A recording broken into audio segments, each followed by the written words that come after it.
Le të përgatisim bashkë milo makarona, një ëmbëlsirë tradicionale greke që përdoret për Krishtlindjen. Si fillim do të shtojmë 600 gram sheqer, 500 ml ujë, 10 karafila, kanellë dhe 2 feta portokalli dhe 15 ml limon.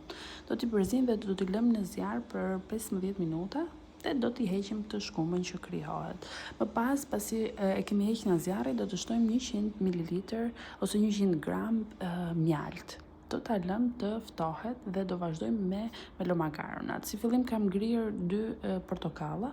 Tek lëngu portokallës 100 ml do të shtojmë 1 lugë sode, do të shtojmë kanellë dhe karafil të bluar, 100 gram sheqer, 100 gram miell semolina dhe 550 gram miell normal.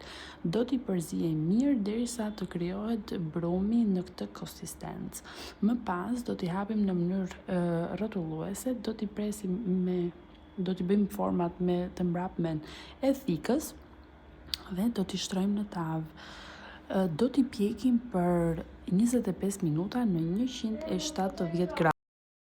Pasi e shohim që janë krijuar të pak, domethënë ngjyrë të ardë, do t'i zhysim ashtu të nxehta tek sherbeti që kemi përgatitur. Do t'i lëmë për 40 sekonda dhe do t'i çojmë në një